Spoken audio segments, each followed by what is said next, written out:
अंबाजी भगवान शिव से विलग होकर अपने शरीर को भस्म किया, हिमालय के यहां जाकर के पार्वती जी के रूप में प्रकट हुए।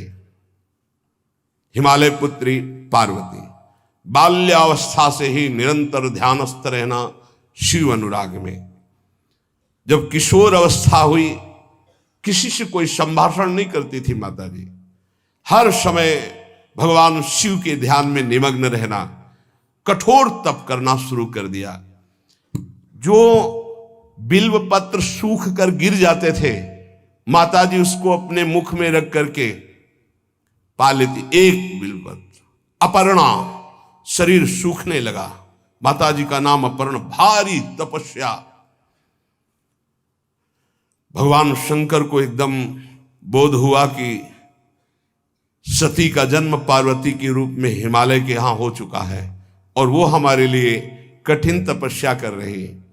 तो सप्त ऋषियों को बुलाया और उनसे कहा कि जाओ इनके प्रेम की परीक्षा लो। जानते हैं, सब कुछ जानते हुए भी ये होता है। जैसे लोग कहते हैं भगवान जानते हैं अपने भक्त को, तो परीक्षा क्यों लेते हैं? तो पढ़ाया तो टीचर ने है, तो सालाना परीक्षा तो होगी ही कि तुम क्या पढ़े हो। ऐसे ही तुम्हारे प्रेम की परीक्षा होगी। तुम हरि को चाहते हो या हरि की रची हुई माया को? हरि की हुई रची हुई माया में आकर्षित हो गए तो 0 आ जाएगा। वो हरि की तरफ देखते रहे, माया से बच गए तो नंबर आ जाएंगे। 100 के 100 आते हैं, यहाँ 98 96 नहीं आते। 2 ही चैप्टर हैं, हरि पसंद कर रहे हो या हरि की माया। हर भक्त के सामने आता है, तो प्रायः लड्डू ही खाने को मिलता है। बचता वही है जो मामे वे प्रपद्यन्ते माया में ताम तरंति थे, केवल हरि। पार्वती पहि जाई तुम प्रेम परीक्षा लेहु, गिरिहि पेरि पठयहु भवन दूरी करेहु संदेहु। हे सप्त ऋषियों, जाओ, हमारी आज्ञा है। पार्वती की प्रेम की परीक्षा लो, यदि पास हो जाएं तो उनको तपस्या से निवृत्त करो। बोलो महादेव जी प्राप्त हो जाएंगे। जाओ भवन को चली जाओ, तपस्या की आवश्यकता नहीं। ऋषियों ने जाकर के पार्वती जी को देखा, मानो मूर्तिमान तपस्या विराजमान हो, अस्थिमात्र हुए रहे शरीर, सूखे पत्ते बिल्व के। मुनि बोले, हिमांचल नंदिनी, इतना कठोर क्या प्राप्त करना चाहती हो? किसकी आराधना कर रहे हो? तुम्हारा लक्ष्य क्या है? यदि हम सुनने के अधिकारी हों तो आप कृपा करके बता सकती हैं। पार्वती जी ने कहा, मन बड़ा सकुचाता है आपसे बताने में। आप लोग कहीं मेरी हंसी ना उड़ा दें जो मेरा लक्ष्य है। मैंने भी बहुत सिखाने की कोशिश की, लेकिन मेरा मन नहीं मान रहा, हठ पकड़ लिया है। क्योंकि मेरे गुरुदेव ने मुझे जो आकर के बचपन में बता दिया, मैं वही हृदय से स्वीकार कर ली। मनु हठ परा सुनई न सिखावा, चहत बारी पर भीति उठावा। नारद कहा सत्य सोई जाना, बिनु पंखन हम चाहि उड़ाना। मुनियो, वैसे आप भी हंस दोगे। ऐसा लगता है जैसे हम भारी प्रबल धारा में बालू का बांध बनाना चाहती हैं। कहां भगवान शिव और कहां मैं? मेरी गुरुदेव नारद ने बचपन में आकर के कहा, तुम्हारे पति देवाधिदेव महादेव होंगे। बस मैं तब से अपने पति की प्राप्ति की आराधना कर रही हूं। पता नहीं आप मेरी बात सुनकर हंसेंगे कि मानो बिना पंख के मैं आकाश को छूना चाहती हूं। ऋषि हंस पड़े और कहा, बात तो सही है। पर्वत से उत्पन्न हुई हो तो इसलिए तुम्हारी बुद्धि भी हमें लगता है जड़ ही है। नारद के उपदेश से आज तक किसी का घर बसा है? नारद के उपदेश से किसी का घर बसा है? अरे जिस जिसका उपदेश किया उसको बैरागी बना दिया, गृहस्थी तो बनाया नहीं। नारद उपदेश सुनकर किसी का घर बसा हो, ऐसा तक प्रमाण नहीं है। देखो दक्ष के पुत्रों को उपदेश किया, 10,000 एक को 1,000 एक, लौट कर नहीं आए, सब बैरागी बन गए। चित्रकेतु को उपदेश किया, घर चौपट हो गया। प्रहलाद जी को उपदेश किया, पूरा हिरण्यकश्यप का नाश हो गया। नारद सीख जे सुनहि नर नारी, अवसि होई तजी भवनु भिखारी। तुम्हारे गुरु नारद जी की जो सीख सुना बर्बाद हो गया, बाबा जी बन गया, भजनानंदी बन गया। वैसे हम बताएं, नारद जी हैं बड़े कपटी, ऊपर से साधु का चिन्ह है, अंदर से कपट। क्या कपट? उसके संसार का नाश कर देते हैं, भगवान से जोड़ देते हैं। मुझे नारद जी की बात कम समझ में आती है। ये उल्टा बोल रहे ऋषि परीक्षा के लिए, गुरु निष्ठा हटाने के लिए, समझ रहे हो? पार्वती जी ने कहा बचपन में मेरे गुरुदेव ने बता दिया, वही मैं। नारद जी की बात आज तक घर किसका? जो नर नारी नारद की बात सुने भवन त्याग करके भिखारी बन गया, प्रमाण है। उनके वचनों पर तुम विश्वास मान रही हो। महादेव जी को पति निर्गुण नीलाज कुबेश कपाली, अकुल अगेह दिगंबर ब्याली। नारद जी ने तुम्हें भगवान शिव को पति बिल्कुल निर्गुण समझो। निर्गुण को मतलब दूसरा भी अर्थ होता है और एक अर्थ होता है कि कोई गुण नहीं। नीलाज, नंगे धड़ंगे घूमते कभी कभी। दिगंबर, कोई लज्जा नहीं। कुबेश, भाई सुंदर मुकुट लगाए हो, पोशाक पहने हो, नहीं, चिता की भस्म लगाए, मुंडों की माला पहने, बहुत बाघंबर डाल लिया, ये कुबेश है। कपाली, मनुष्य के मुंडों की माला। अकुल, आज तक कोई पता नहीं लगा कि किस कुल के हैं महादेव जी, क्योंकि सब कुलों के मूल है, मूल का मूल वही है, उनके मूल कोई है नहीं। आगे एक दीवाल नहीं है, 60,000 योजन का एक बरगद का पेड़ है, उसी के नीचे रहते। 60,000 योजन, 1 योजन 4 कोस, 1 कोस 3 किलोमीटर। कितना बड़ा वटवृक्ष? कैलाश में एक वटवृक्ष जिसके नीचे रहते 60,000 योजन का। 6 ऋतुएं शोभा देती उसी वटवृक्ष के। और कोई घर तो है नहीं महादेव जी के। और आभूषण भूल मत करना, बड़े बड़े विषैले सांपों का आभूषण कोई सोना चांदी नहीं पहनते महादेव जी। हमें लगता है ऐसा दूल्हा के लिए ऐसा तप। नारद जी ने ठग लिया तुम्हें, पागल बना दिया तुम्हें। देवाधिदेव महादेव के सुनो, इन्हीं ने शिक्षा दी थी सती को। ऐसे बौरे पति मिले, आग में जाके शरीर भस्म करना पड़ा। इसलिए हम तुम्हें बता रहे हैं कि बहुत सुंदर दूल्हा हम देख के आए हैं। हम जान गए थे कि तुम तपस्या कर रही हो। हरि का नाम सुना है? बैकुंठ में रहते हैं, बहुत सुंदर हरि है। यदि उनका आप वर्ण कर ले तो सुखी हो जाएंगे। बैकुंठ राजधानी, अब आभूषण उनके क्या कहना, पार्षद सही। ऐसे शिव जो चिता की राख लगाते हैं, सांपों की माला पहनते हैं, मुंडों की माला, सांप का जनेऊ, बाघंबर, हमें तो पसंद नहीं आए।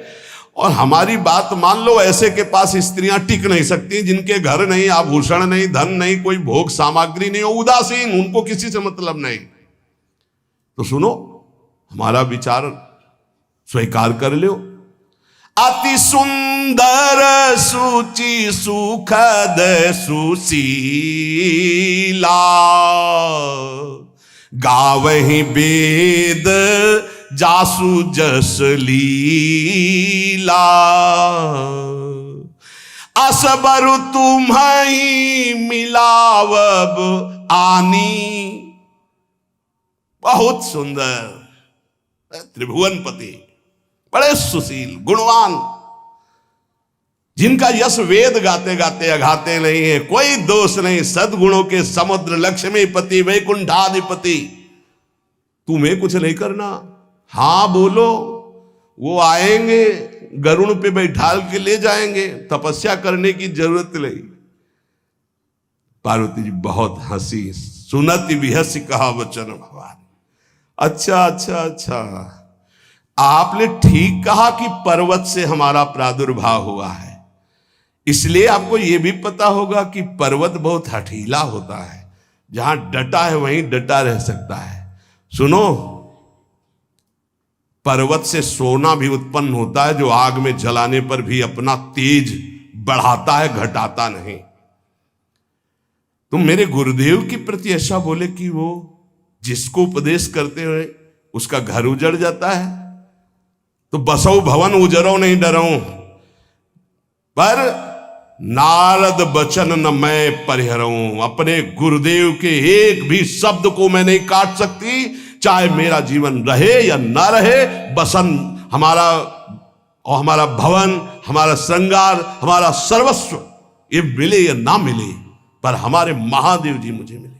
तुम आभूषणों की, वसन भूषण की बात कर रहे हो, ग्रह की बात कर रहे हो, पद की बात कर रहे हो। गुरु के बचन प्रतीति न जेहि, सपने हूं सुगम ना सुख सिद्धि तेहि। एक बात तुम्हें बता दूं सप्तऋषियों, जिसे अपने गुरुदेव के वचनों पर विश्वास नहीं, गुरुदेव का भरोसा नहीं, उसे कभी कोई सुख और सिद्धि कदा प्राप्त ही नहीं हो सकती। महादेव ओ गुण भवन विष्णु सकल गुण धाम, जय कर मनोरम जाहि संते ते ही संकाम।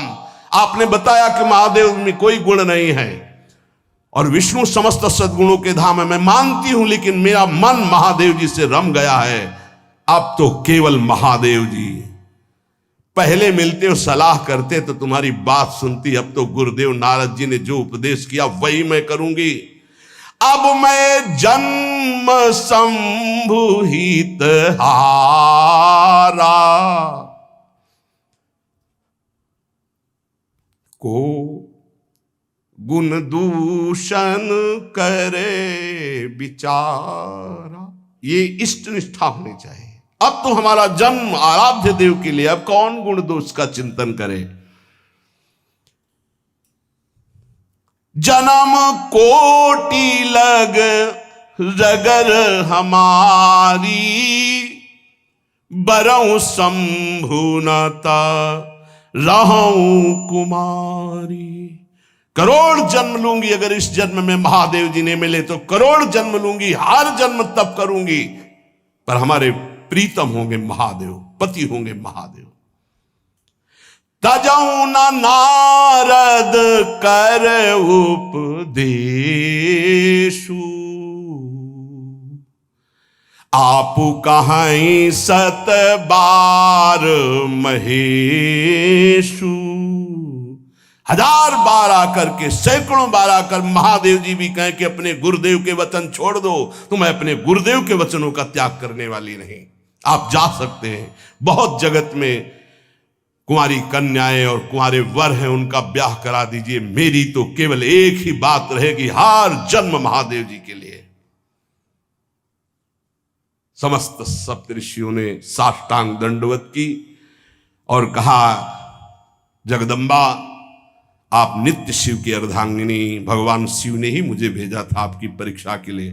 जाओ, भगवान शिव सब जान रहे हैं, ब्याह पक्का, अब आपको तप करने की जरूरत नहीं है।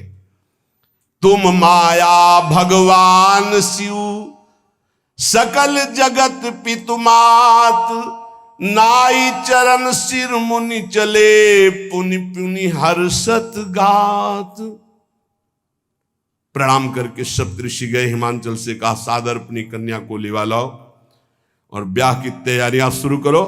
महादेव जी ब्याह के लिए पहले से ही राजी हैं और समस्त देवता, ब्रह्मा जी आदि उनके पास जा रहे हैं प्रार्थना करने के लिए। इधर जब पार्वती जी को लेकर हिमालय अपने घर पे आते हैं, तब भगवान विष्णु, समस्त देवता, ब्रह्मा जी कैलाश पहुंचे, जहां भगवान शिव विराजमान थे। सबने स्तवन किया और कहा, प्रभु बहुत दिन से एक लालसा है, सकल सुरन के हृदय शंकर परम उछाहु, निज नैनन देखा चाहे नाथ तुम्हार विवाह। भगवान विष्णु, ब्रह्मा जी, समस्त देवताओं ने कहा, प्रभु हम सबके मन में एक उत्साह है, आप दूल्हा हो, हम सब बराती हो, आपका विवाह देखना चाहते हैं। प्रभु ये उत्सव देख ले तो हमारा जीवन सार्थक हो गया, आप हां बोलो। कामदेव के मद को चूर करने वाले आपको दूल्हा रूप में देखना चाहते हैं हम सब। स्वामी का स्वभाव होता है सेवक को सुख देना। पार्वती जी ने अपार तप किया है आपके लिए, आप उनको अंगीकार कीजिए।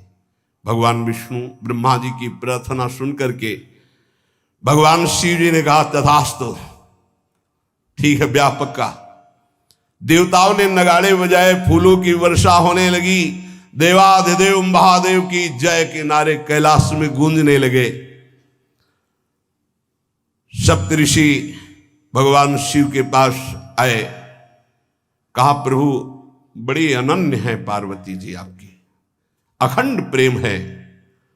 हमने बड़ा छल करके उपदेश किया, लेकिन उन्होंने कहा कि मैं नारद जी का उपदेश नहीं त्याग सकती, करोड़ों जन्म लूंगी और हर जन्म महादेव जी के लिए। भगवान शिव जी की आंतरिक वृत्ति जो पार्वती जी की प्रीति की है उसे कोई नहीं जानता।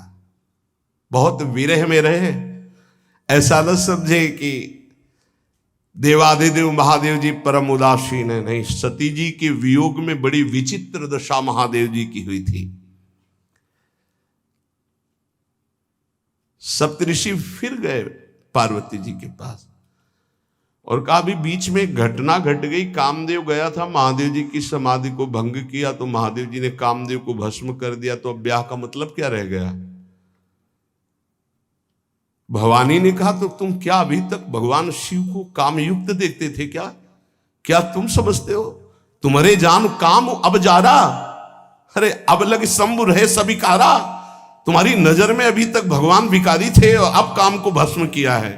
अरे हमने भगवान शिव की आराधना की, हमारे जानी सदा शिव जोगी, अज अनवद्य अकामो अभोगी। मैंने तो शिव को सदा ही योग संपन्न ब्रह्मबोध देखा है। वचन और कर्म से, मन से मैंने यदि भगवान शिव को अपना स्वामी माना है, योगी, अजन्मा, अनिंद्य, काम रहित, भोगहीन, तो निश्चित मुझे प्राप्त होंगे।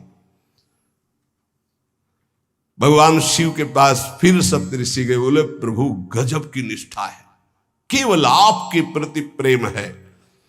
ब्रह्मा जी ने लगन रची, सप्तऋषियों को बुलाया और कहा, ब्याह दोनों तरफ, ये लड़की पक्ष की लगन, ये वर पक्ष की लगन। ब्याह तय हो गया। दिन नक्षत्र घड़ी, नगाड़े बजने लगे, देवताओं के लिए सुमन वृष्टि हुई। ब्रह्मा जी ने सबको बुलाया, हिमालय ने सबको निमंत्रण दिया। बड़े बड़े पर्वत भेंट लेके आ रहे हैं, बड़े बड़े रसनिधि समुद्र भेंट लेकर के आ रहे हैं। वहां भोजन पान के लिए हिमालय के पास कोई कमी थोड़ी थी, रस की नदियां बह रही थी। विविध प्रकार के रस, विविध प्रकार के फल, विविध प्रकार के भोग वहां सब व्यवस्थित किए जा रहे हैं। ब्रह्मा जी ने कहा, देखो सबसे पहले नारायण की समाज रहेगी, दूल्हे की नहीं रहेगी, नहीं तो गाली ही पड़ेगी। हिमालय के यहां प्रवेश पाने के लिए बरातियों में सबसे पहले नारायण, फिर देवराज इंद्र का परिकर, वायु देवता, अग्नि देवता, सबसे पीछे दूल्हा की बारात।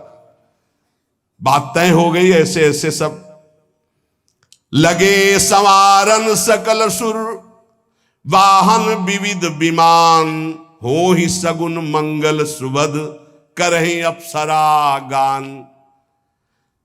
सब अपने अपने वैभव संपन्न सब तैयार हो रहे हैं। बोले महाराज दूल्हे को तैयार किया जाए। शिव ही शंभुगन करहीं सिंगारा, जटा मुकुट अहि मोर संवारा। कुंडल कंकन पहिरे ब्याला, तन विभूति पट के हरि छाला। शशि ललाट सुंदर सिर गंगा, नयन तीन उपवीत भुजंगा। गरल कंठ उर नर सिर माला। अशिव वेश शिव धाम कृपाला। कर त्रिशूल अरु डमरु विराजा, चले बसहा चढ़ी बाजही बाजा। देखी शिवहि सुरत्रिय मुस्काही, बरलायक दुल्हनी जग नाही।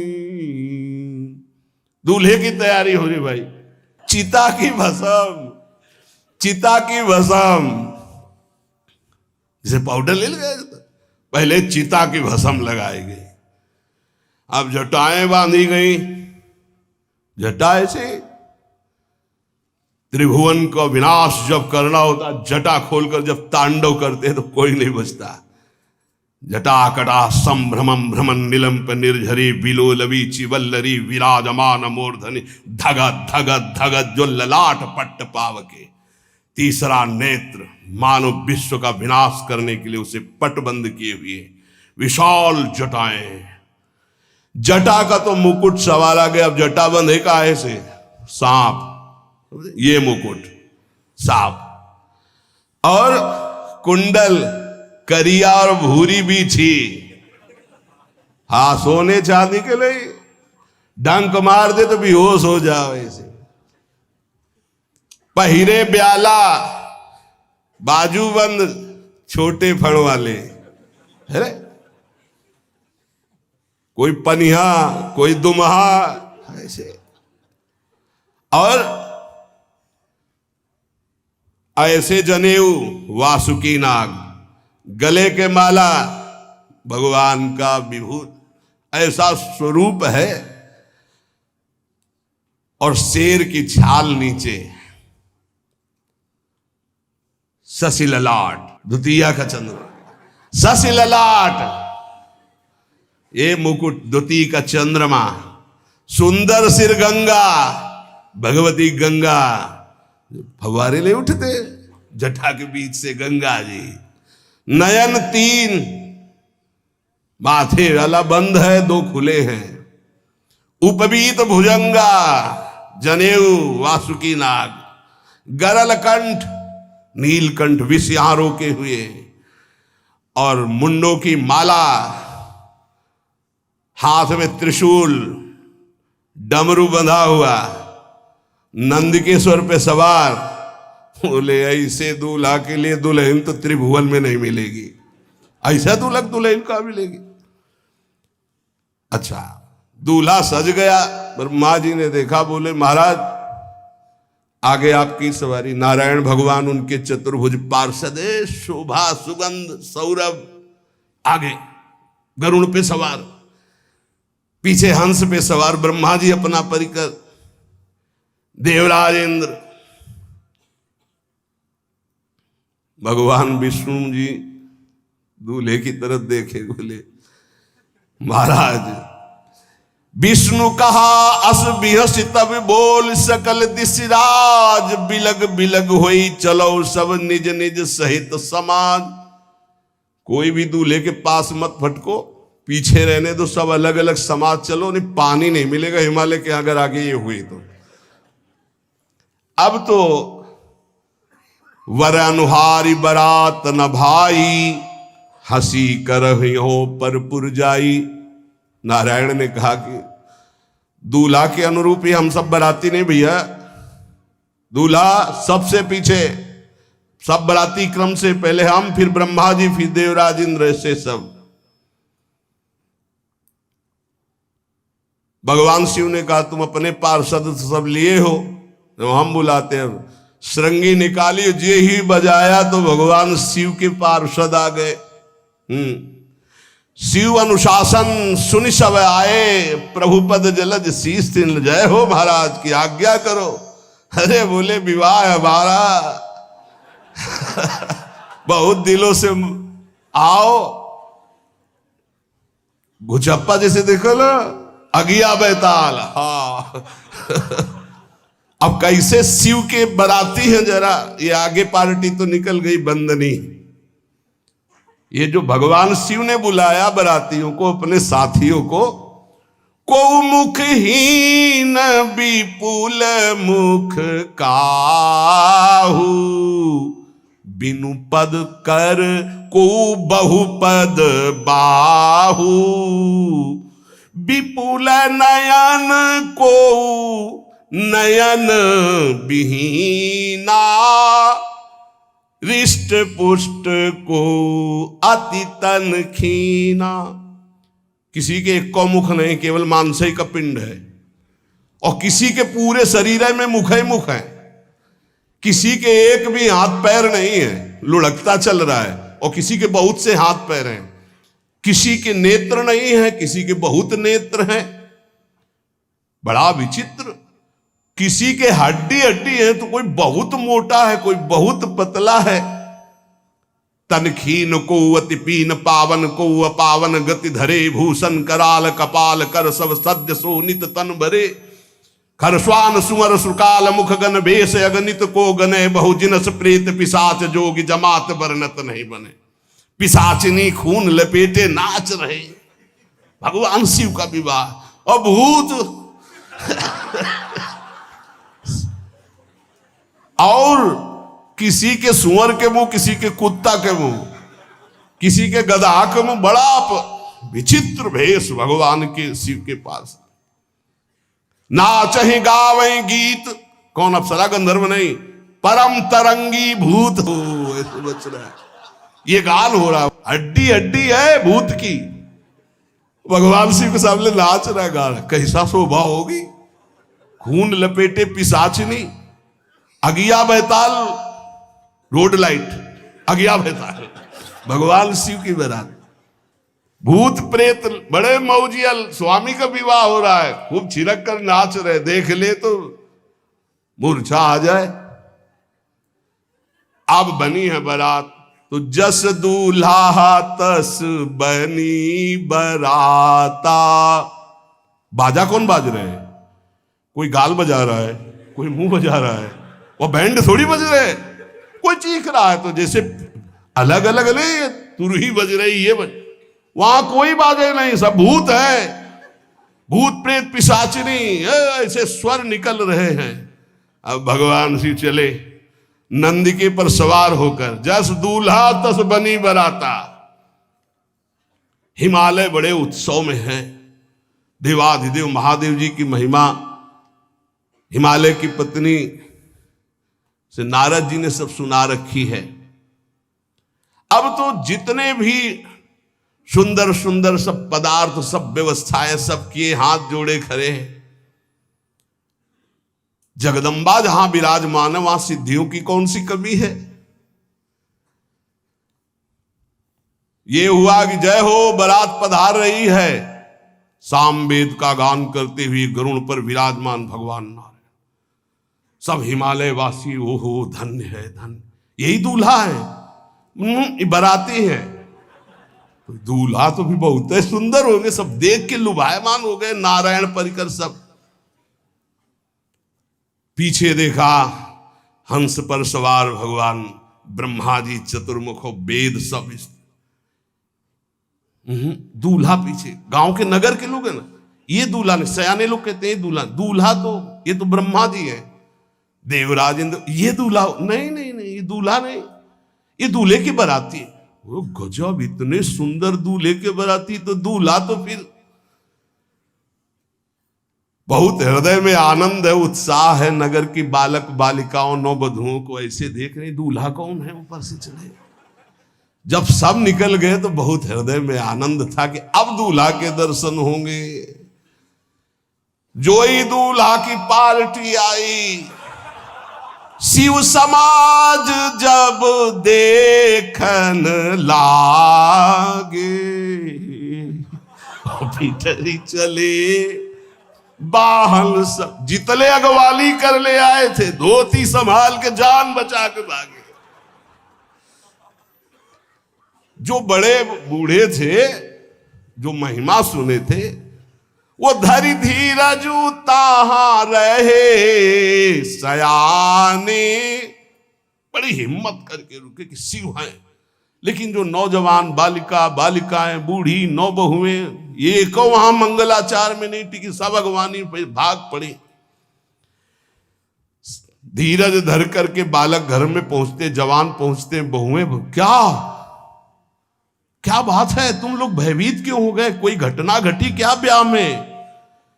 कहीं काह कही जाई न बाता, ये जमकर धार की धो बरियाता। बारात है, यमराज की पूरी सेना आ गई है। भैया दूल्हा देखा कैसा? बोले बरु बौराह बसह असवारा, ब्याल कपाल विभूषण छारा। देखा है दूल्हा? बरु बौराह, बावरा है। क्यों? बैल पे सवार है, सांप की माला पहने, भस्म चिता की लगाए, मुंडों की माला। अरे पूछो मत, ऐसा दूल्हा। दूल्हे के शरीर तन छार ब्याल कपाल भूषण नगन जटिल भयंकरा, संगभूत प्रेत पिशाच जोगिल बिकट मुख रजनी चरा। जी के लौट के बता रहे, भाग्य मनाओ, जो जियत रहा है बारात देखत, पुण्य बढ़ते ही कर सही।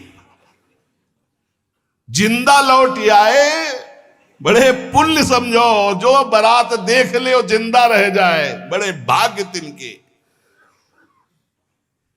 देखी सो उमा विवाह घर घर बात सब लड़िकन। सबने कहा कि अगर दूल्हा को बाराती को देख के जिंदा रह जाए तो विवाह देख पावेगा, मतलब जिंदा नहीं रहेगा। जो बड़े बुजुर्ग थे वो समझा रहे, देखो भगवान शिव हैं, ये उनकी समाज है। सबको वास दिलाया गया। अब आरती करने के लिए, सुमंगल गाने के लिए नवीन नवीन स्त्रियां पार्वती जी की माता के साथ आ रही हैं। मैना सोने की थाल है, बड़ा आनंद है। दूल्हा का प्रथम दर्शन और आरती लेके जे ही देखा दूल्हा को, यही दूल्हा है। हां, भारी रोष पैदा हुआ कि नारद जी ने बर्बाद कर दिया हमारा घर। हमारी बिटिया सूखे पत्ते खा के इसके लिए भजन करती रही। मैना जी ने पीछे मुड़ के देखा, एक भी नहीं स्त्री थी, अकेले थाली लिए खड़ी थी।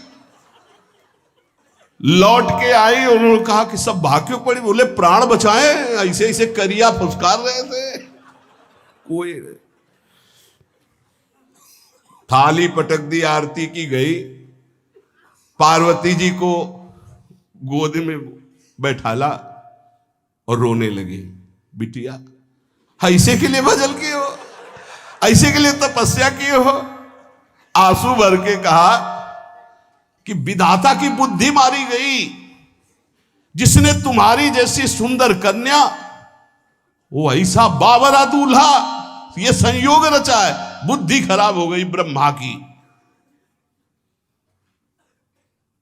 कसकीन बरु बौराह विधि जय तुम्हें सुंदरता। त्रिपुर सुंदरी भगवती पार्वती जी अरे जो फल लगना चाहिए कल्प तरु में वो बमूर में लग रहा है। ये आज वही दिल उत्सव, ब्याह का उत्सव भगवान शिव। अच्छा तो मेरा निर्णय सुन लिया जाए मैना जी का, अगर मेरी बात नहीं मानी गई तो हिमालय के शिखर से अपनी बेटी को लेकर गिर के आत्महत्या कर लूंगी, ब्याह नहीं होने दूंगी, फाइनल। तुम सहित गिरते गिरो पावक जरो, आग में जल जाऊंगी अपनी बेटी को लेके, समुद्र में डूब जाऊंगी, लेकिन ऐसे बोरे बोरा जो ये बर है इसके साथ ब्याह नहीं होने दूंगी, पक्का। सब रोने लगी मैना जी का आदेश सुनकर।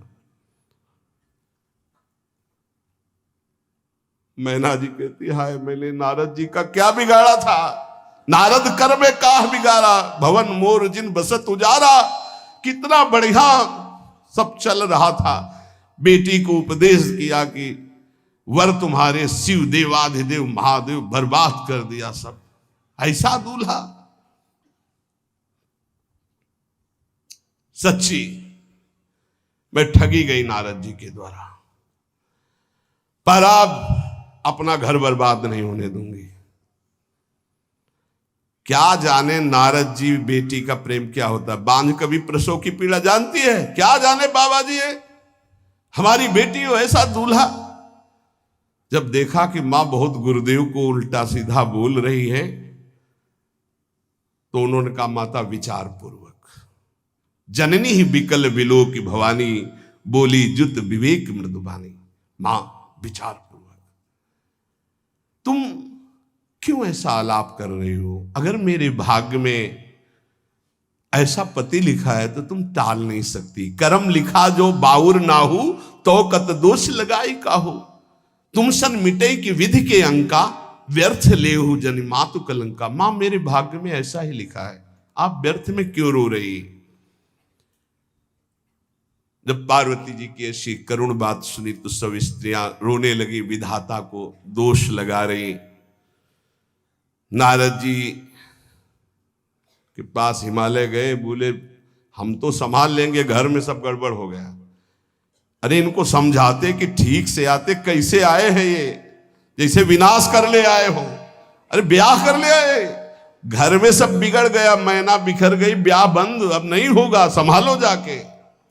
नारद जी गए और जाकर के मैना को कहा, देखो ये इनका बाहरी रूप है, ये जो आपके यहां पार्वती के रूप में जन्मी, ये नित्य इनकी अर्धांगिनी सती है, जो यज्ञ भवन में शरीर छोड़ करके आपके यहां जन्मी, ये इनकी नित्य संगिनी है। आप ऐसा शोक मत कीजिए। नारद जी विविध प्रकार से माता को समझाया। इनके द्वारा एक भ्रम हो गया था, तो इनको शरीर त्यागना आवश्यक हो गया। जब भगवान श्री राम सिया जी के लिए, हे खग हे मृग हे मधुकर श्रेणी, तुम देखी सीता मृग नैनी, ऐसा पुकार रहे, तो भगवान शिव ने प्रणाम किया और सती जी के मन में संशय हुआ। सती जी ने सीता वेश धारण किया। जब भगवान शिव ने जाना तो उसी समय त्याग कर दिया था कि अर्धांगिनी रूप में अब कभी स्वीकार नहीं करो, क्योंकि पूज्य माता का रूप आपने धारण किया। तो मूल बात ये थी, इसीलिए योगाग्नि में जाकर शरीर को भस्म कर दिया और आपके यहाँ पार्वती जी के रूप में जन्मी है। जब नारद जी ने बताया कि आप बिल्कुल धैर्य रखिए, भगवान शिव का वैभव आपने देखा नहीं, ये इनका बाहरी रूप है, समझाया मैना को तसल्ली के। बोले अभी दूल्हा रूप आपको दिखाते हैं, आप चुप रहिए। तब मैना के हृदय में कुछ शांति हुई। जितने गांव के नगर के सब लोग थे, सबको सूचना पहुंची, डरो मत, भगवान शिव है, ये लीला कर रहे हैं। अभी नारद जी गए और बोले विवाह करना है कि नहीं करना, शंकर जी से कहा। बोले आए इसीलिए, बोले ये सब बंद करो आप, ये रूप से विवाह होता है, वह हमारी सारी जो बिचौलिया हमें पीट रहे हैं, हम उधर जाओ तो उधर, ये रूप हटाओ। बोले कौन सा रूप धारण करें, दूल्हा रूप धारण करो। भगवान शिव ने जे भी, बहुत सुंदर शिव है, कर्पूर गौरम जैसे चिदानंद, 16 वर्ष की अवस्था, हाथ में दर्पण और अद्भुत मुकुट धारण किए हुए, जटाएं ढकी हुई, गौर वर्ण वो सुंदर रूप जो देखे सो मोहित हो जाए। ध्याये नित्यम महेशम रजति किरणिभम चारु चंद्रावतन सम। कैसा सौंदर्य रूप महादेव जी का। चलो अब जो जेवनार के लिए सब शुभ नववधुएं सब मैना जी को बुलाया, देखो दूल्हा आ रहे हैं, एक एक कदम ऐसे चल रहे, संभाल संभाल के जैसे चलना सीख रहे हो। तांडव करने वाले चरण है, पर नारद जी ने को अब नहीं, नव किशोर अवस्था, हाथ में दर्पण, वो सुंदर रूप भगवान शिव का, एक एक कदम बारात में जो देखे सो मोहित। मैना ने कहा हो अहो भाग्य, ऐसे दूल्हा बोले वही हैं जो नंदी पे सवार थे, इनके स्वरूप को जानना बड़ा कठिन है। अब जो सुंदर जेवनार हुई बरातियों के साथ भगवान शंकर की बड़े मधुर गीत गाए जा रहे हैं। मुनियों ने फिर हिमवान को लगन पत्रिका सुनाई। विवाह का ठीक समय देख करके समस्त देवता और वेद स्वयं मूर्तिमान होकर वेद उच्चारण कर रहे हैं। भगवान शिव का पाणी ग्रहण संस्कार हो रहा है। पार्वती जी जब श्रृंगार करके सभा में आई ब्याह मंडप पे, तो कोई ऐसा नहीं था जो देखकर मोहित न हो गया हो। त्रिपुर सुंदरी अम्बा है, लेकिन सब ने उनके श्री चरणों में सर झुकाया, क्योंकि जगदात्मा महेश पुरारी जगदम्बिका जानि भव भामा सुरन मनन मन कीन प्रणाम। ऐसा सुंदर रूप अम्बा जी का त्रिपुर सुंदरी है। जब वो दुल्हन रूप में पधारी, कोई भी ऐसा नहीं था जो एक बार देखकर मोहित न हो, पर सब श्री चरणों में, क्योंकि जगदम्बिका है, भगवान शिव की आद्या शक्ति है। सुंदरता मर्जाद भवानी जाय न कोटि बदन बखानी। करोड़ों मुखों से यदि वर्णन हो तो इस समय जो पार्वती जी का सुंदर रूप है, नव किशोरी और दुल्हन रूप, पार्श्व में बैठे अत्यंत सुकुमार, कपूर और चांदी की तरह गौर वर्ण, एकदम तेजोमय, विशाल नेत्र, स्वर्ण आदि के आभूषण, कहीं कोई एक बिच्छू सर्प कुछ नहीं, बिल्कुल नव किशोर राजकुमार स्वरूप भगवान शिव। पार्वती का मन रूपी भौरा शिव जी के रूप को देखकर लुभायमान हो रहा है। आज्ञा भई ब्याह प्रारंभ हो। आश्चर्य की बात, गणेश जी का पूजन सबसे शुरू हुआ।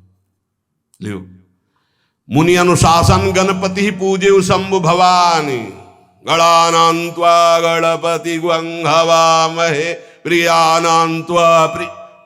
लियो, बोले गणेश जी और पार्वती जी के मतलब पुत्र का भावातल कि वो जो उट्टल लगा रही थी उसी से गणेश, ये आदि गणेश है, ये आद्य गणेश है। जैसे आदि ब्रह्म, जैसे आदि ब्रह्म स्वरूप ये गणेश है।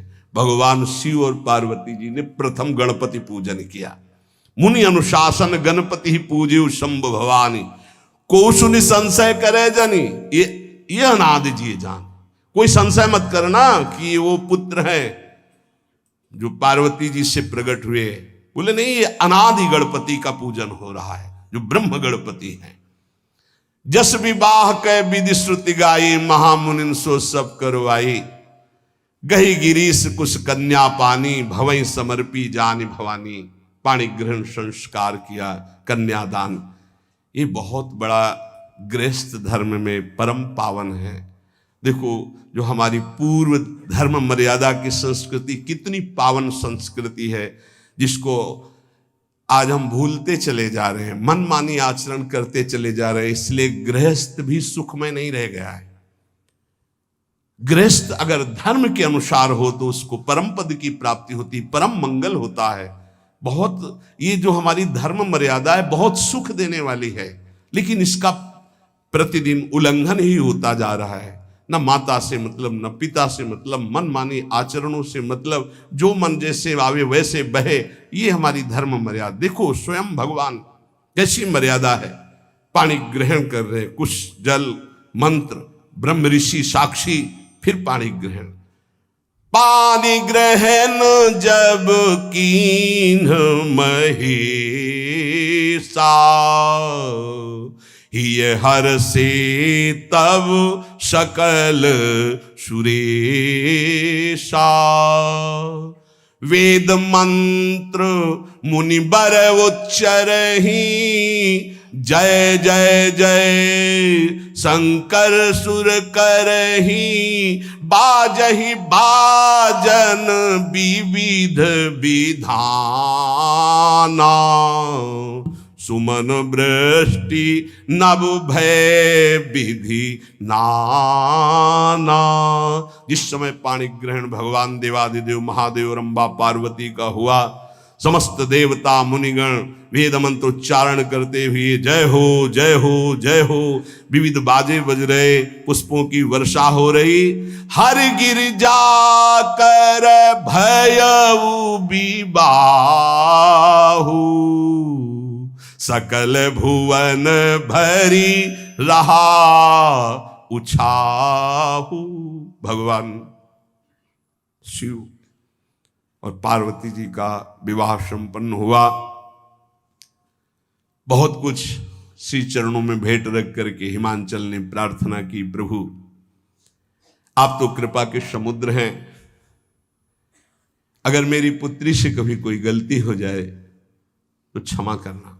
नाथ मामम प्रांशम ग्रह किंकरी करेहु, क्षमेउ सकल अपराध हुई प्रसन्न वरुदेव। हे शिव, आपसे एक ही प्रार्थना है, मेरी पुत्री अबोध है, कभी कोई गलती कर दे तो हे नाथ मैं क्षमा चाहता हूं, मेरी पुत्री से कभी आप रुष्ट मत होना। बहुत प्रकार से भगवान शिव ने उनको आशीष दिया, ढांढस बंधाया। फिर भगवान शिव और उमा आनंद पूर्वक कैलाश पधारे।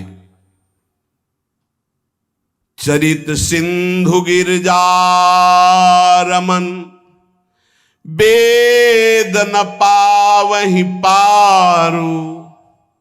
बरने तुलसी दास किमि, अतिमति मंद गंवा। कह रहे भगवान शिव की महिमा को तो वेद नहीं पार पा सकते। गोस्वामी तुलसीदास जी कह रहे मैं भला उस महिमा को कैसे गा सकता हूं, मैं तो गवार बुद्धि का हूं। भगवान शिव और माता पार्वती जी आज भी अब भी कैलाश में विराजमान है। हर गिरजा विहार नित नयऊ, यही विधि विपुल काल चले गए हो। भगवान शिव और पार्वती का जो मंगल में विवाह सुनेगा, भगवान के चरणों में प्रीति, समस्त पापों का नाश होकर हृदय की निर्मलता, हरिहर में प्रीति निश्चित प्राप्त होती है। क्योंकि ये परम वैष्णवाचार, परम बोध संपन्न जगत गुरु भगवान शिव की लीला हृदय के अहंकार को मिटाती है। ये अहंकार के अधिष्ठात्र देवता है भगवान शिव, और जब तक अहंकार रहता है तो हरि के चरणों में या प्रियाजू के चरणों में प्रीति नहीं होती। सुनहु राम कर सहज स्वभाव, जन अभिमान न राखे काहू। तो भगवान शिव जिस पर कृपा करते तो अहंकार का अपहरण कर लेते और दैन्य भरी भक्ति हरि के चरणों में हो जाती है। इसीलिए भगवान श्री राम अपनी अयोध्या वासियों से हाथ जोड़कर कहा, और एक गुप्त मत सबई कहाऊं कर जोरी, शंकर भजन बिना नर भगति न पावे मोरी। भगवान शिव और पार्वती का ब्याह संपन्न हुआ, आज भी कैलाश में नित्य विहार करते हुए विराजमान है। ऐसे उनके चरणों को प्रणाम करके अपने आराध्य देव के चरणों में प्रीति मांगते हैं। नमः पार्वती पतये हर हर हर महादेव। जय जय श्री राधे।